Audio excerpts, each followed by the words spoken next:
এই হতচ্ছাড়া নির্বোধ মূর্খ দেখবেন না কিউট বুবু, আমি একটা কিউট বুবু বলি কাকে? অসীম সরকারকে। অসীম সরকার নাম শুনেছেন না আপনারা? আরে সারা পৃথিবীর মুসলমানদের কাছে এ একটা নির্লজ্জ নোংরা মূর্খ প্রমাণ হয়েছে। এই মূর্খ কি বলেছে আপনারা জানেন না? জানেন না? সবাই জানেন। আচ্ছা, এই লোকটা ভারতবর্ষের না অন্য কোথার আপনাদের জানা আছে? এ তো মাল বাংলাদেশের।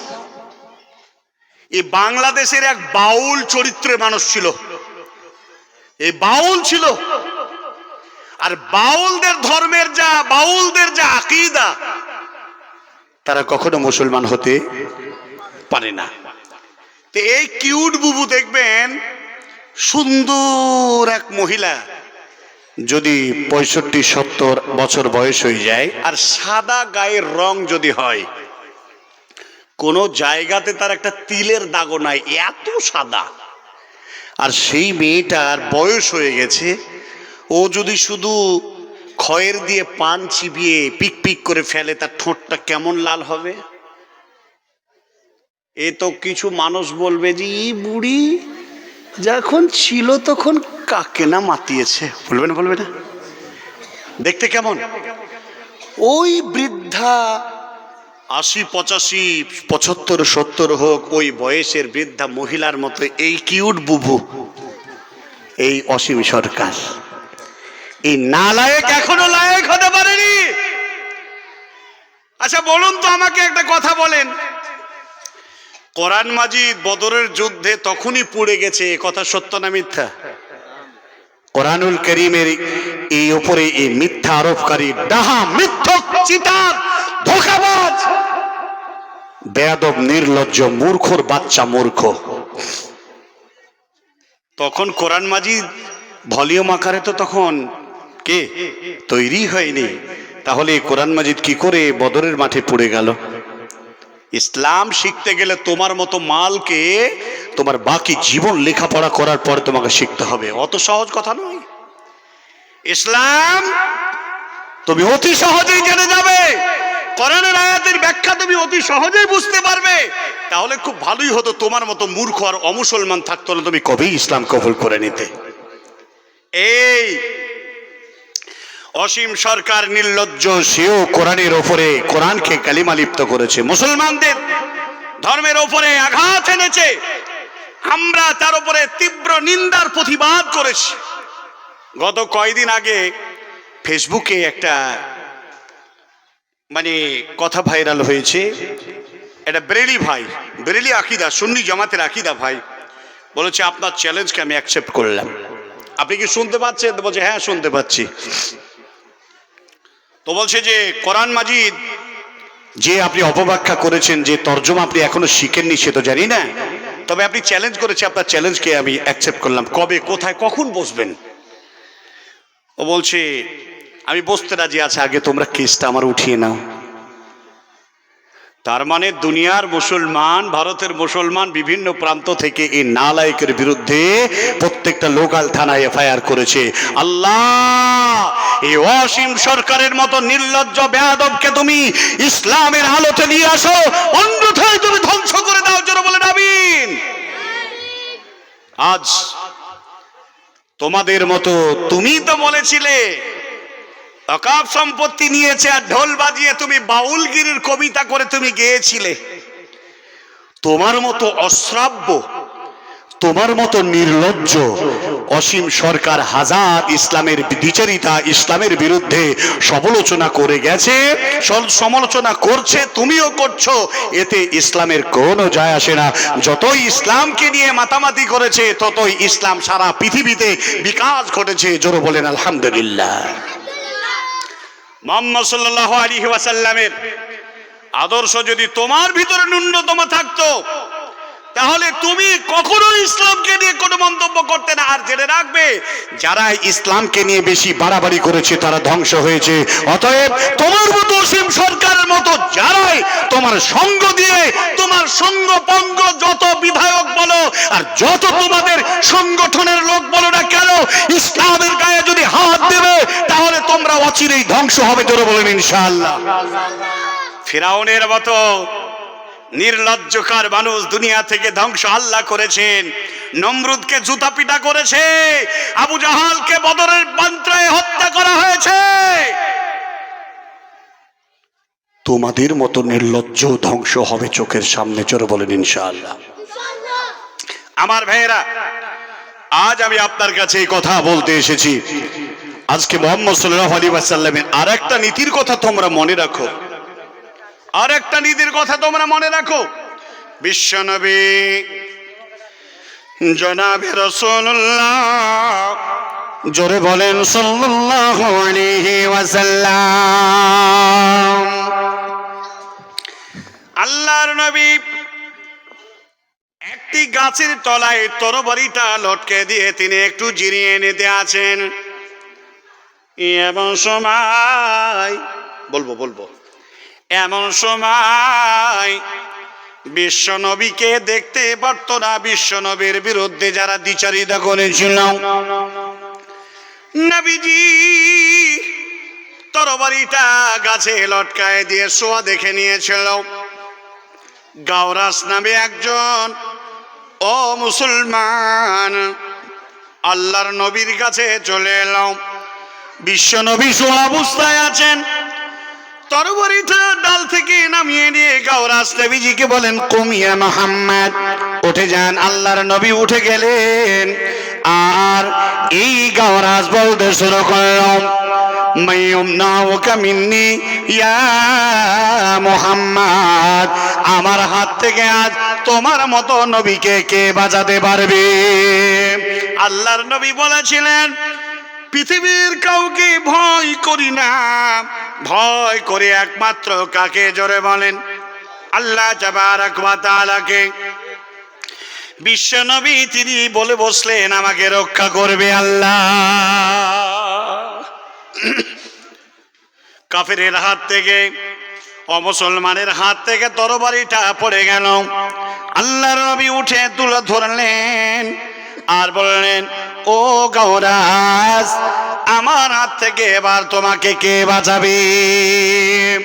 বিশ্বনবীর কথা শুনে কি এমন ভাষাতে নবীজি কথা বললেন আর কেমন করে তাকালেন, যার ভিতরটা প্রকম্পিত হয়ে গেল। জবান দিয়ে এই বাক্যটা বেরিয়ে আসলো, আমাকে বাঁচাতে যদি পারো তাহলে তুমি নবী বাঁচাতে পারবে। আল্লাহর নবী বললেন, ও গাওরাস, আমার নাম মুহাম্মদ এবং মুহাম্মদ সাল্লাল্লাহু আলাইহি ওয়াসাল্লাম। ও বাবা, তুমি বাড়ি ফিরে যাও, আমি তোমাকে হত্যা করতে আসি নাই। আমার নাম মুহাম্মদ, আমি শুধুমাত্র আল্লাহ রাব্বুল আলামিনের এক ওহী বার্তা বাহক, পৌঁছে দেওয়ার মালিক। আল্লাহ রাব্বুল আলামিন নবীজি বলেছিলেন, বাশীরান ওয়া নাযীরা, আমি জাহান্নামের দুঃসংবাদ তোমাদের দিয়েছি, জাহান্নাম থেকে তোমাদের সতর্ককারী, জান্নাতের সুসংবাদ তোমাদের দেনেওয়ালা ছাড়া আর কিছুই নাই। বাবা গাওরাস, আমি যদি তোমাদের হত্যা করে দিই, কার কাছে তাওহীদের দাওয়াত দিয়ে যাব? গাওরাসে, বাড়ি ফিরে যাও, বাড়ি ফিরে যাও। গাওরাস বাড়ি ফিরে গেল। আশ্চর্য হয়ে নবীজির দিকে তাকিয়ে অবাক চিত্তে পিঠ ফিরে চলে গেল, বংশের লোকেদের কাছে গেল, নিজের পরিবারকে বলল, ও ভাইরা, আজ যে মানুষটার জন্য আমি রাত দিন কামাই করে যার গর্দনটা নামিয়ে নিয়ে এসে তোমাদের কাছে পুরস্কারের আশা করতাম, সেই মানুষটার চরিত্র দেখে আজকে আমি অবাক হয়ে গেলাম। পৃথিবীর জমিনে আমি এতদিন মানুষ দেখেছিলাম না, আমি আজকে মানুষ দেখলাম, আর বাকি কোনো মানুষ তার দৃষ্টিভঙ্গিতে তার কাছে আর হতে পারে না। অতএব শুনে নাও, আর দেরি করা যাবে না। বিশ্ব নবীর কাছে দল বল, বংশ বুনিয়াদ, পরিবার, চাচা, ভাই, বাবা, মা, আত্মীয় স্বজন দল দল দলবদ্ধ ভাবে এসে আল্লাহর নবীর কাছে দ্বারস্থ হয়ে বলেন, ইয়া রাসূলুল্লাহ, ইয়া হাবিবাল্লাহ, জীবনে যত ভুল করেছি আল্লাহর রাসূল আপনি আল্লাহর কাছে আমাদের ক্ষমা তলব করুন, আর দয়া করে আপনার মহব্বতের মন্ত্রটা আপনি পাঠ করায় দেন। বিশ্ব নবীর তিনি বললেন, পড়ো লা ইলাহা ইল্লাল্লাহু মুহাম্মাদুর রাসূলুল্লাহ। আবারও জোরে বলেন, আশহাদু আল্লা ইলাহা ইল্লাল্লাহু ওয়াহদাহু লা শারীকা লাহু ওয়া আশহাদু আন্না মুহাম্মাদান আবদুহু ওয়া রাসূলুহু।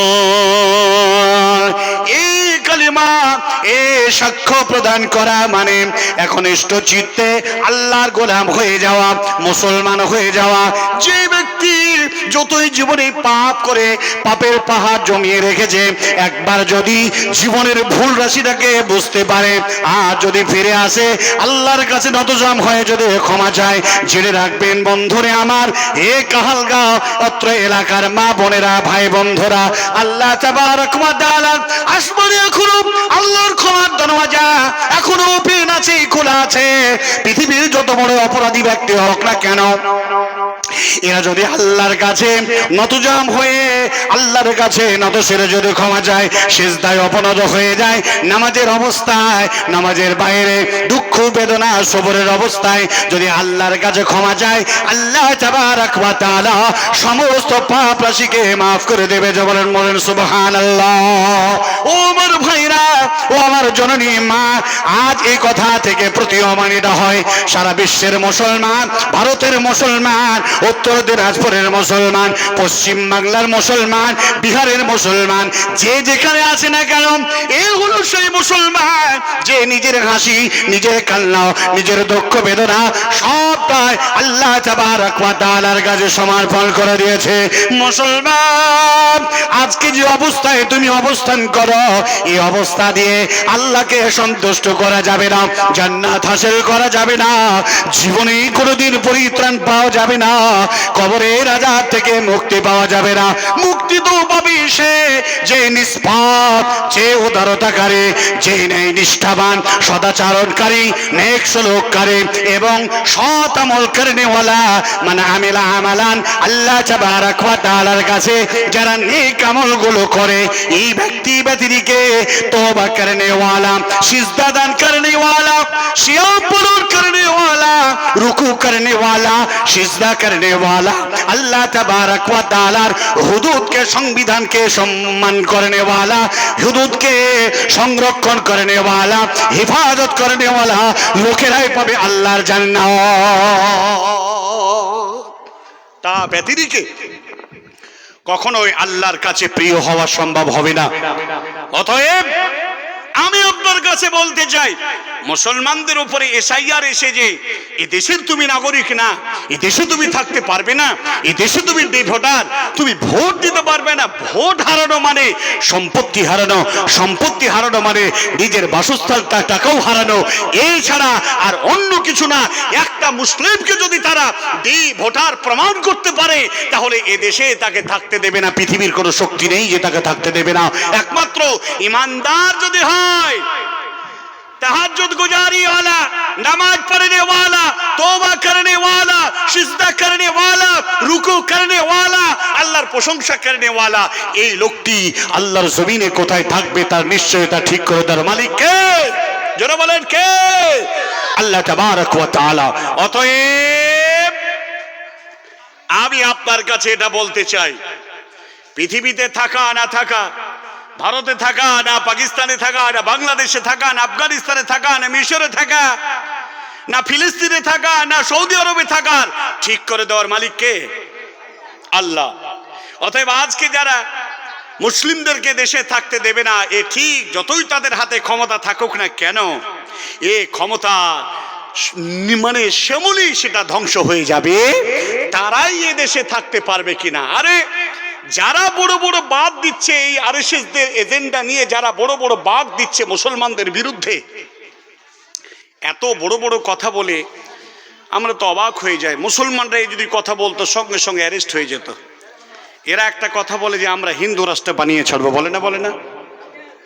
এরা বলে যদি আমরা পশ্চিম বাংলায় ক্ষমতা আসে তাহলে একটা মুসলমানকে দেশে থাকতে দেব না। আমরা ক্ষমতায় আসলে দেশকে হিন্দু রাষ্ট্র বানিয়ে ছাড়বো। এই কথা বলে না, বলে না? আসলে এরা কখনো কোনো মানুষ হতে পারে না, এদের মধ্যে মানুষত্ব নেই। এরা কোনো ধর্মের লোক হতে পারে না।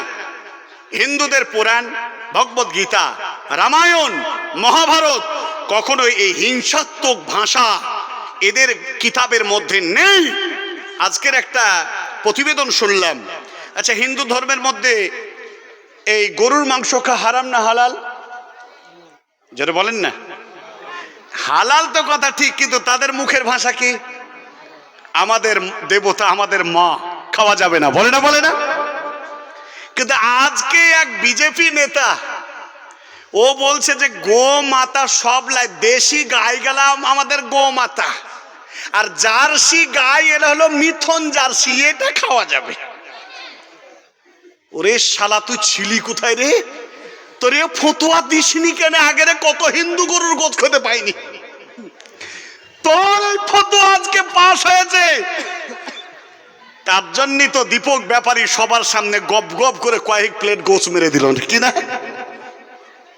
শোনেন, একটা লোক উঠে যাবেন না, আমি আপনার কাছে সঠিক তথ্য দিতে চাই। গরুর মাংস সবচাইতে বেশি ভারতবর্ষের মধ্যে মুসলমানদের চেয়ে বেশি হিন্দুরা খায়। আর একটা কথা আপনাকে বলি, বড় বড় দেশে, দুবাই, সৌদি আরব, আরব বিদেশে এই গোস্ত রপ্তানি করার বড় বড় লাইসেন্স বা বড় বড় এই টেন্ডারই দিয়েছে এই অমুসলমানগুলো। তুমি যাকে মা বলো তাকে কেমনে জবাই করে খাও? তোমরা বলো যে মিথ্যা কথা।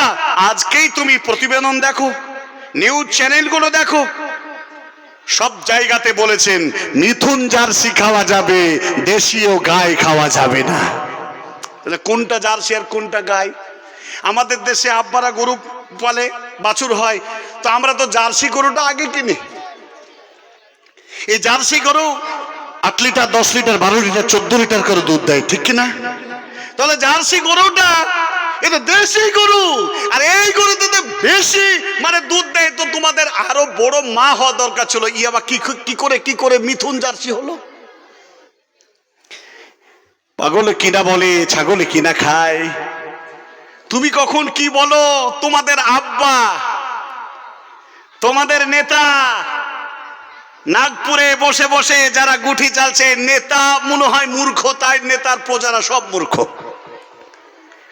আমি কাউকে কটাক্ষ করে বলতে চাই না, নিরীহ মানুষ যারা, ভালো করে শুনবেন, ক্যামেরা আপলোড হচ্ছে, নিরীহ মানুষ যারা, হিন্দু হোক, জৈন হোক, খ্রিস্টান হোক, আর বৌদ্ধ হোক, আর মুসলিম হোক, তারা কখনোই অমানবিক নির্যাতনের উস্কানিমূলক ভাষা এবং মূর্খতা পূর্ণ কোনো তথ্য তারা জীবনে বলবে না, মানবে না। হিন্দুদের মধ্যেও আরএসএসদের নির্লজ্জকার নির্যাতনের কথা তারাও ঘৃণা করে। তার মানে বোঝা গেল সন্ত্রাস যারা, দেশের সন্ত্রাস যারা, তাদের কোনো ধর্ম হতে পারে না। অতএব তোমাদের কোনো ধর্ম নাই, তোমাদের কোনো জাত নাই, পাত নাই। তাই আমি বলতে চাই, মুসলিম আমি আপনি এক আল্লাহর আমরা দাসত্ব করি, গোলামি করি, ওই অমুসলমানদের জন্য দোয়া করব। আজকে আমরা বিশেষ করে দোয়া করব যারা এই ভারতের মাটিতে, যে তোমরা কালার চশমা পরে নিয়েছো, তোমাদের চশমায় যা তোমরা দেখতে পাও, আল্লাহর কাছে দোয়া করি আল্লাহ চশমাটা খুলে ফেলে দিয়ে তাদেরকে তুমি হিদায়াত করো, যেটা বলেন আমিন। আর মুসলমানদেরকে বলবো, আপনারা আবেগের বশীভূতিতে গা ভাসিয়ে দিয়ে আপনার নিজের ঈমানকে জ্বলঞ্জলি দেবেন না।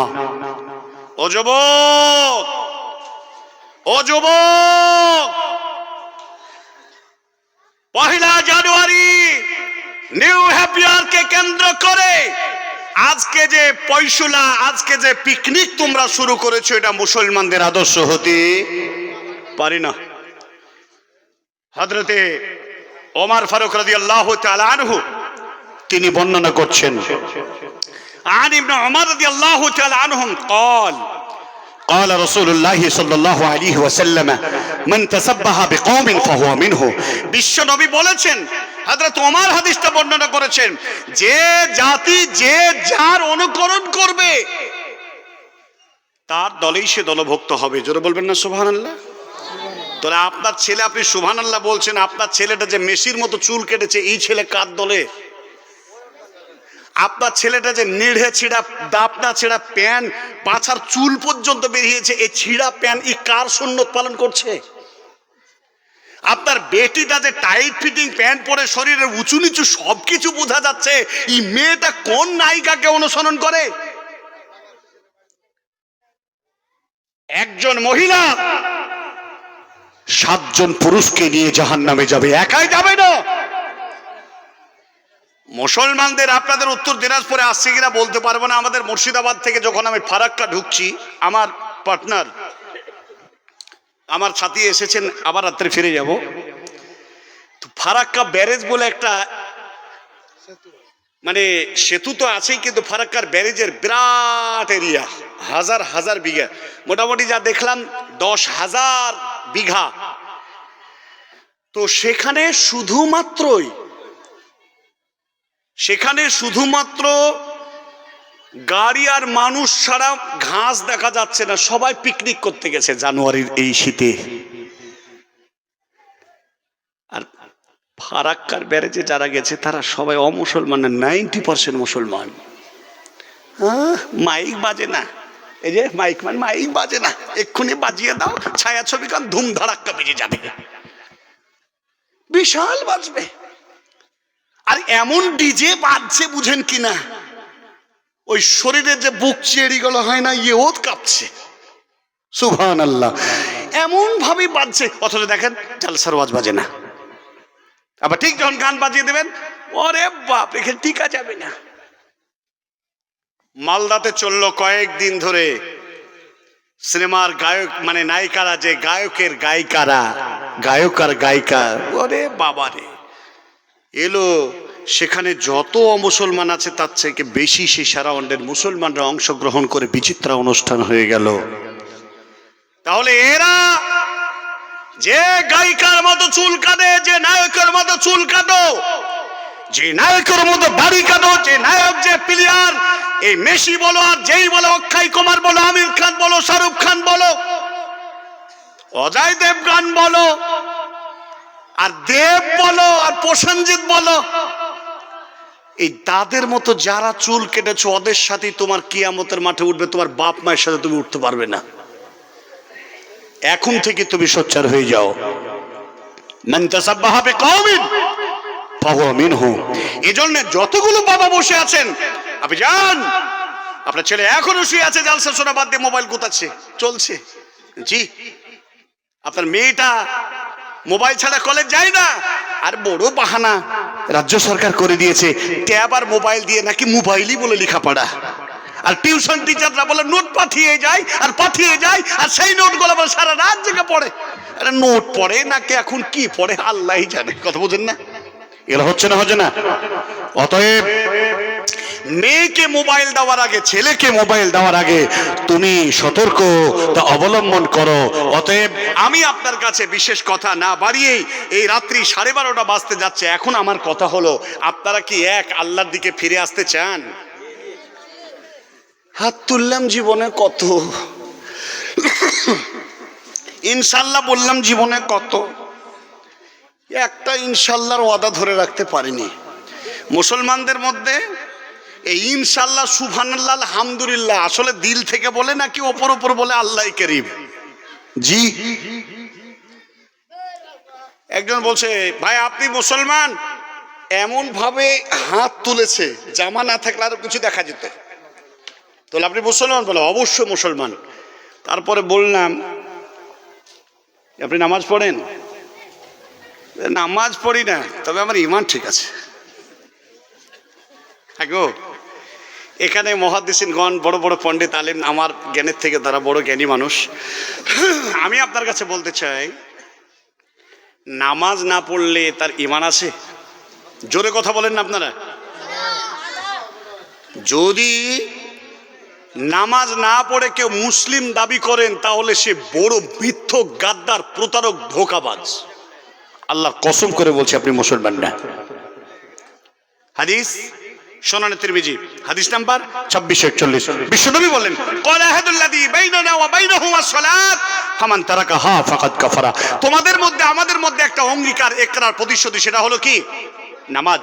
যারা নামাজ পড়ে তারা মুসলিম, আর যারা নামাজ পড়ে না তারা কাফির। এখন মুসলমানের পরিচয় আপনারা আমাকে দিতে গেলে আপনার জীবনে 5 ওয়াক্ত সালাত আদায় করতে হবে। এখানে যতগুলো লোক আছেন, অ্যাটেনশন প্লিজ, চলে যাবেন না। যারা চলে যাচ্ছেন তারা ভুল করছেন, আমিও আপনাদের সাথে যাব। আজকে গত এই 5 ওয়াক্ত নামাজে কন্টিনিউ 5 বারই জামাত সহকারে নামাজ পড়েছেন যারা, তারা হাত তোলেন তো।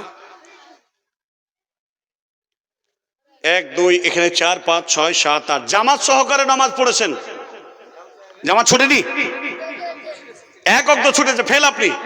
যাদের নামাজ যারা ছুটেনি তারা হাত তোলেন।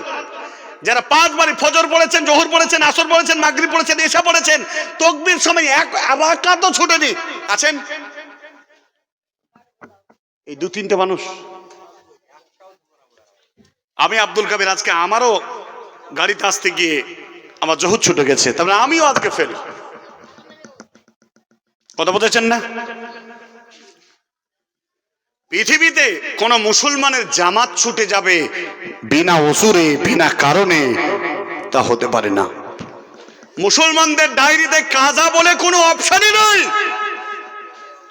একজন মহিলার বাচ্চা ভূমিষ্ঠ করার জন্য লেবার রুমে উঠে গেছে, মেয়েটার বাচ্চা হওয়া রাস্তা দিয়ে কোনো কিছু ভেঙে আসেনি, তখন যদি আজান হয় জোহরের বা আসরের বা মাগরিবের বা এশার বা ফজরের, ওই অবস্থায় তাকে সালাত আদায় করতে হবে, তথাপিও তা মাপ নাই। জোরে বলবেন না সুবহানাল্লাহ।